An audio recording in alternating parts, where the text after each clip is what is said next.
Je suis Emmanuelle Janet-Saubert, directrice adjointe de la direction pour la science ouverte à INRAE.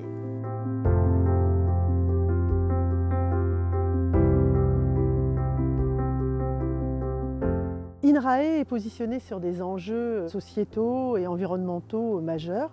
Par exemple, nourrir l'humanité, s'adapter aux conséquences du changement climatique. Et pour conduire ces recherches, INRAE a besoin d'accéder à de nombreuses données scientifiques, mais aussi à des données de terrain collectées par des citoyens ou des professionnels. Il a aussi besoin de partager avec l'ensemble de la communauté scientifique et la société tout ce qu'il produit pour faire avancer les recherches dans ces domaines majeurs.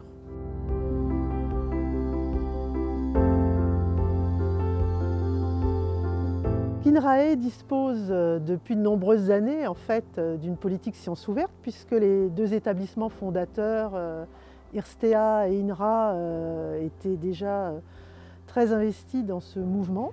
Avec la création d'INRAE, la politique a dû être formalisée. Et puis INRAE est le premier établissement qui a créé une direction pour la science ouverte, pour coordonner et mettre en œuvre cette politique. La politique science ouverte à INRAE couvre un spectre large, puisque au-delà de l'ouverture des productions, l'open access, l'open data, l'open source, INRAE développe aussi les sciences et recherches participatives et l'open innovation, c'est-à-dire l'ouverture des processus de recherche. INRAE développe de nombreux projets en sciences ouvertes. On peut citer par exemple les travaux sur la gouvernance des données, sur le plan données pour la science, les travaux pour intégrer les nouvelles pratiques de sciences ouvertes dans les processus d'évaluation de l'Institut.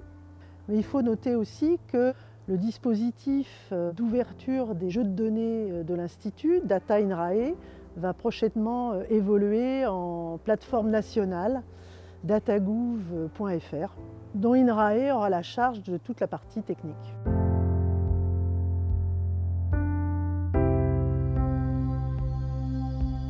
Depuis mars 2020, INRAE a migré toute son archive institutionnelle dans la plateforme nationale HAL, donc au travers d'un portail HAL INRAE, qui rassemble désormais toutes les publications de l'ex-IRSTEA et de l'ex-INRA, plus bien sûr les nouvelles publications d'INRAE.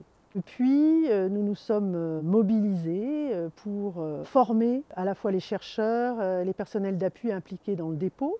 Nous avons aussi adapté les dispositifs d'export pour fournir des services aux chercheurs qui préparent leur dossier d'évaluation.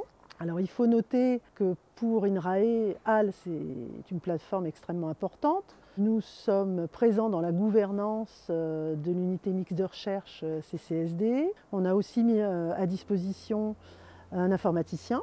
Donc notons qu'en abandonnant son archive institutionnelle, pour le portail HAL INRAE, notre institution a dû s'adapter.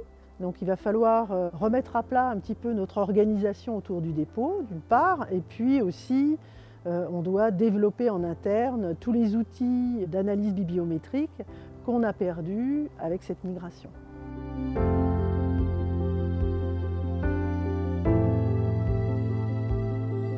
Comme pour toute application informatique largement partagée, le rôle d'un club utilisateur est absolument fondamental.